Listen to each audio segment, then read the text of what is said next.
Merci d'être sur la télévision Labari pour suivre le journal de ce jour, lundi 25 juillet 2022. Mesdames, Messieurs, bonsoir et bienvenue à tous. Une mission d'évaluation de la campagne agro-silvo-pastorale va sillonner l'ensemble de la région de Niamey. Cette mission est conduite par la ministre de la fonction publique qui a d'ailleurs procédé ce lundi matin au lancement officiel de cette mission au niveau de la région de Niamey. C'était au gouvernorat de Niamey en présence des responsables des services concernés. Il y avait également nos reporters Ismaël Moumouni et Halidou Bourema. Faire le point de la situation de la campagne en cours dans la région de Niamey, voilà pourquoi l'État a dépêché cette mission d'évaluation, d'installation de la campagne agricole, sylvo-pastorale et hydraulique dans la région de Niamey. Le gouverneur de cette entité administrative dresse ses remerciements à l'endroit de l'État, mais aussi des partenaires, pour le soutien inlassable au profit de ses administrés. Dans le cadre des préparatifs de la présente campagne, la région de Niamey a bénéficié de 115 tonnes de semences améliorées du mil, 1300 litres de pesticides et 200 appareils de traitement et 50 kits pour les brigadiers phytosanitaires.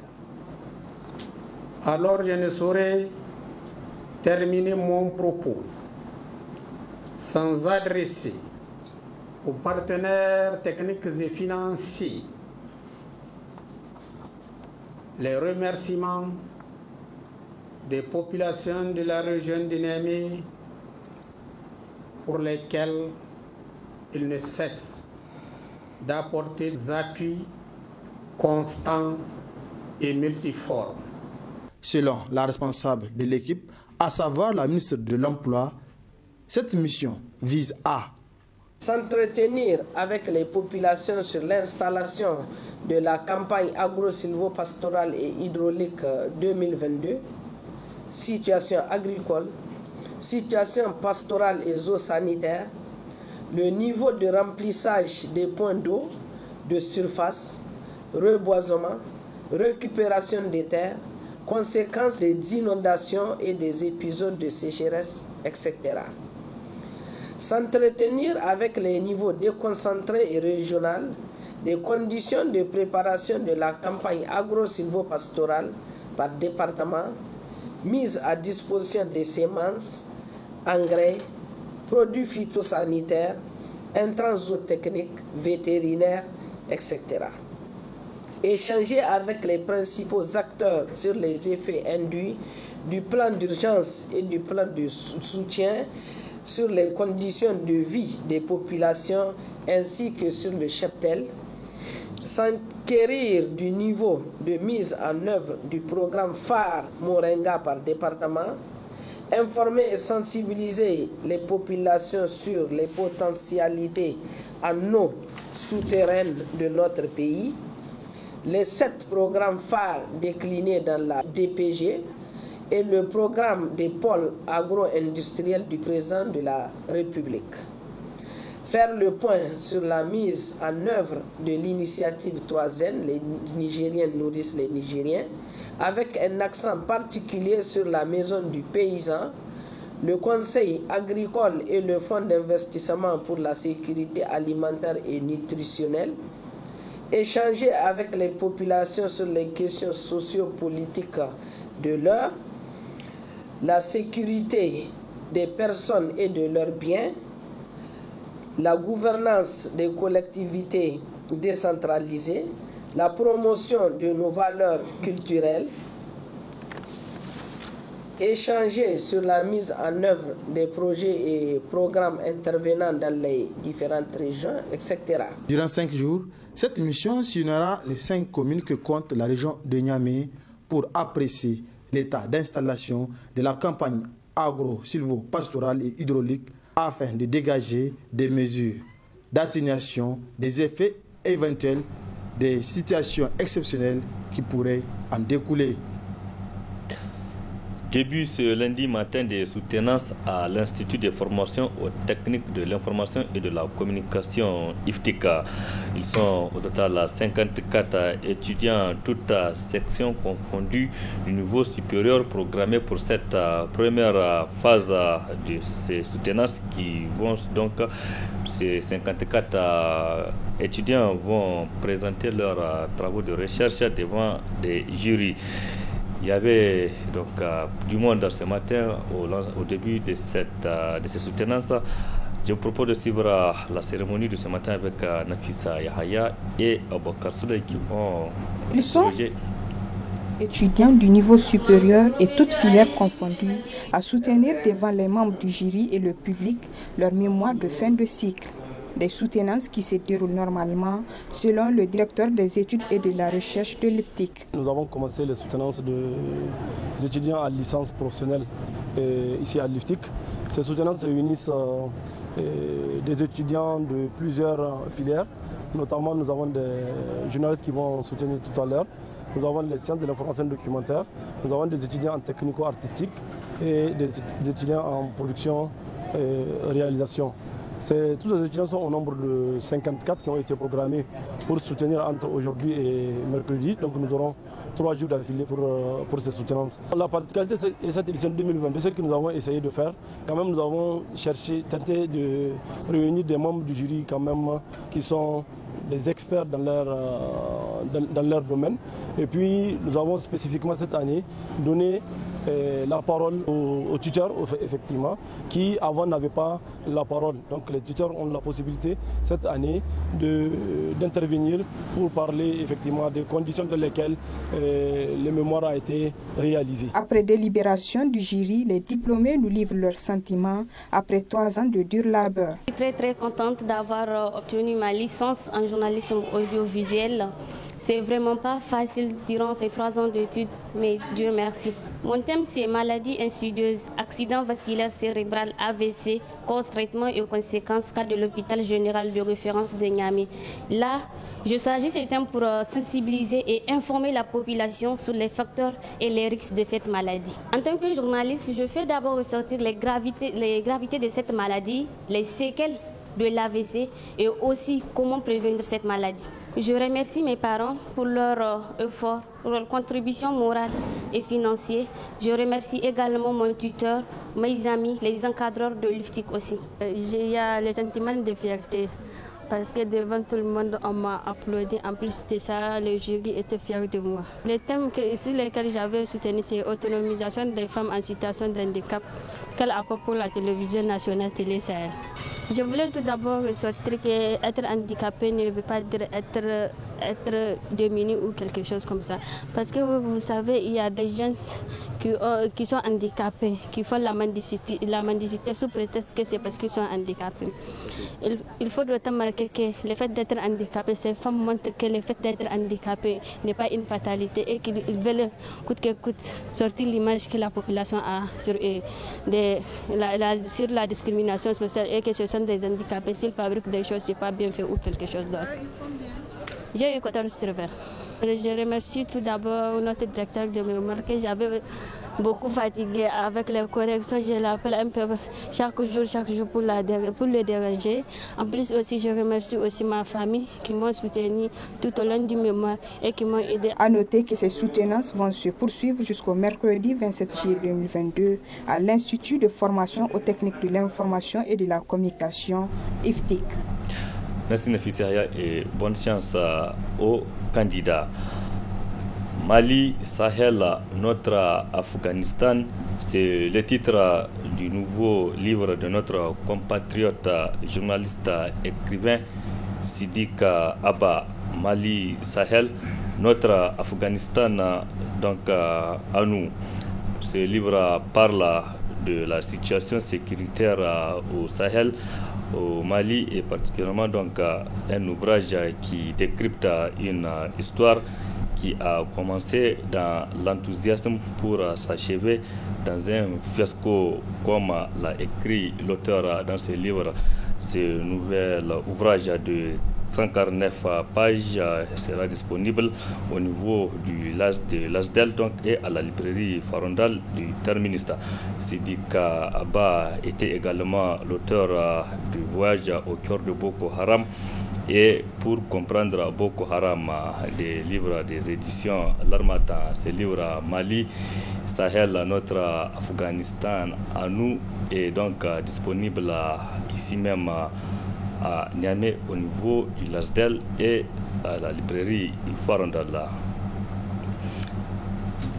Autre aspect de cette édition, des nouveautés dans le domaine des nouvelles technologies de l'information et de la communication. De nouvelles applications se créent à la grande satisfaction des utilisateurs des réseaux sociaux.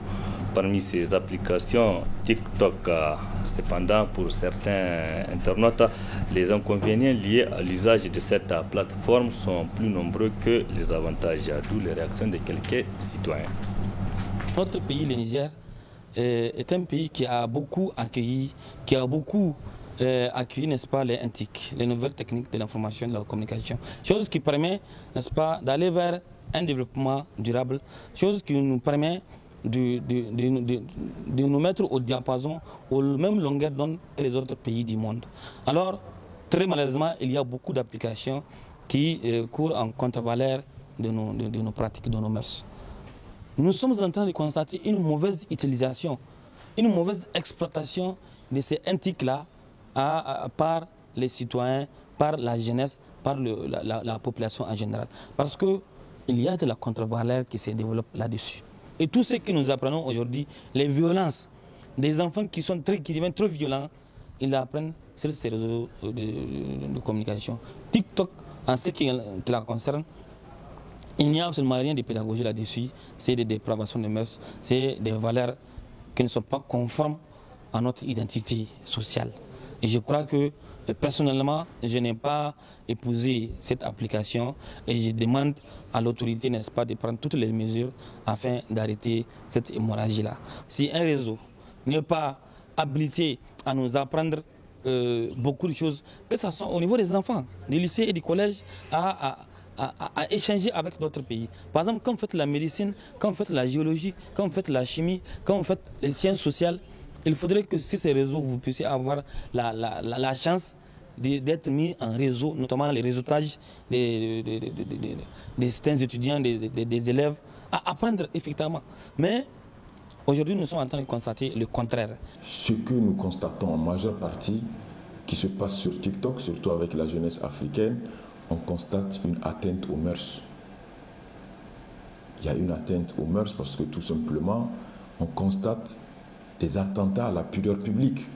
Des jeunes garçons, tout comme des filles, qui se dénudent, qui dansent presque nus. Et je pense que les autorités en place ne doivent pas ignorer cela parce qu'à force de laisser faire, de regarder les uns et les autres faire, ça va prendre de l'ampleur et finalement, on ne sait pas où mettre le pied.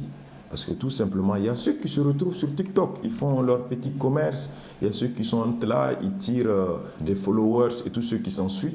Mais on ne doit pas fermer TikTok au Niger ou en Afrique parce qu'il y a d'autres qui sont en train de faire une utilisation en vrac, si vous voulez, une mauvaise utilisation de cette application.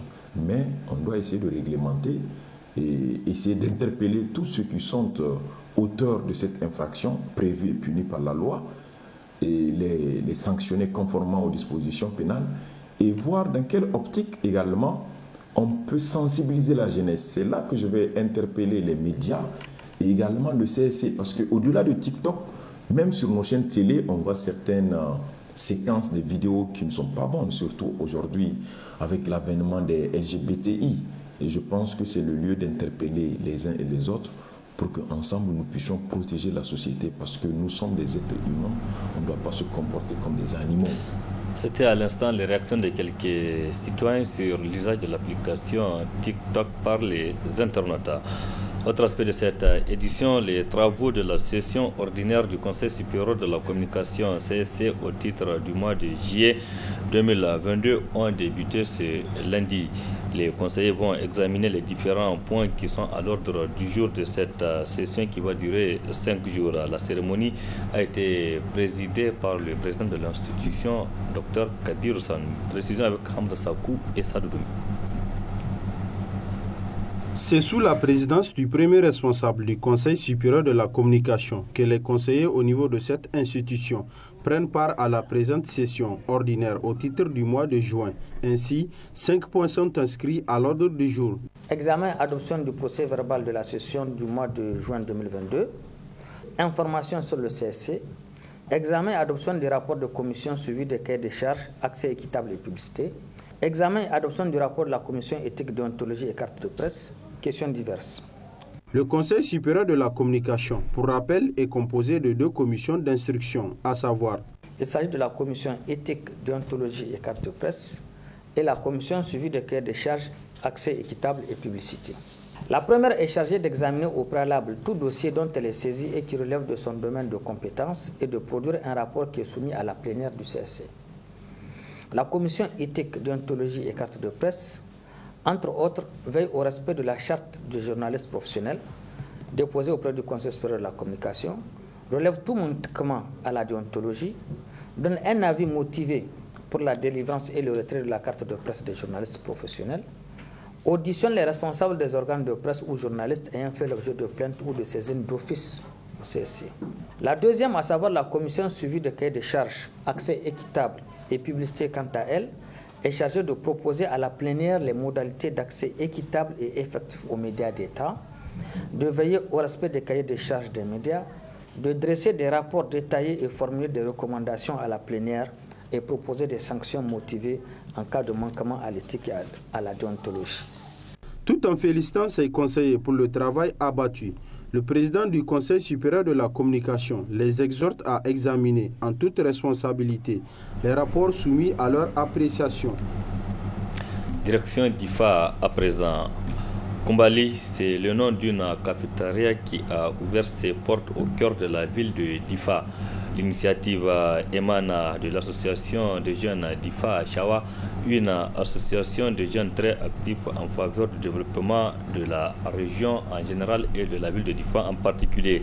Cette cafétéria est un moyen pour ces jeunes donc de financer leurs activités. Nos confrères du studio Kalangu nous amènent à la découverte de cette cafétéria.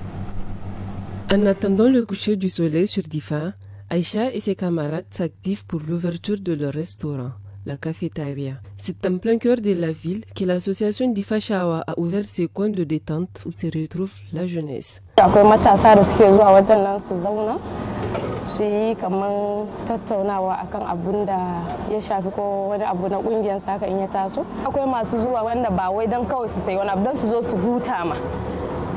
Kuma idan har suna da maganan da yake da muhimmanci za ka ji suna cewa mu haɗu a cafeteria anjima za mu yi wannan magana da yake wajen ya kasance babu takura babu hayaniya kafin mu fito ma a makare muke fitowa kuma lokacin tashi ba ka duba lokaci ya kasance kai kana aiki ne wani lokacin kafin ka dauki waya ka duba lokaci ma sai ka ga har jire yayi sosai a gaggauci za ka dauki wasu abubuwan kawai ka idan ba mu wata haka wani lokacin na fiye ma yana dan ba mu wahala kafin ka samu mashin ka tafi gida ma aiki.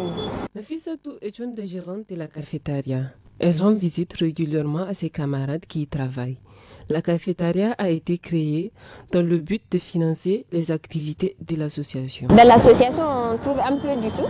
Il y a des étudiants, il y a des élèves, des commerçants, des personnels humanitaires, des fonctionnaires de l'État, etc. Donc c'est ceux-là qui ont quelque chose qui peuvent contribuer. Mais sinon les autres sont juste là pour les activités et autres.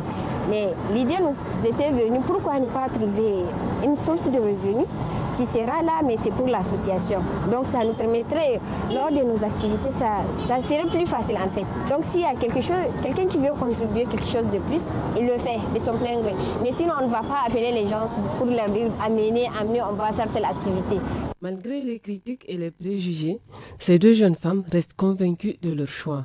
On a eu beaucoup de critiques, on a été insultés en tant que femmes, mais on a continué. Et voilà, on voit le résultat. Akwai sosai ma kamar masu cewa wajen aikin nan bai kamata ba, ya kamata mutum ya bar wannan aikin ya tafi ya aure. haka mata da maza suna faɗin haka amma kuma ni abin da nake duba ita rayuwa ba haka nan bane ba kowa yana da kudirin shi a cikin ran shi kuma kamar buri zan ce. Aujourd'hui, l'association Difa Shawa est un exemple de résilience pour la jeunesse vivant dans cette zone de conflit.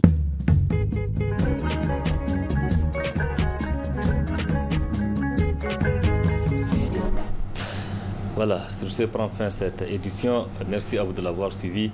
Restez en compagnie du programme de la télévision Labari. Excellente tenue à toutes et à tous et bon début de semaine. Au revoir.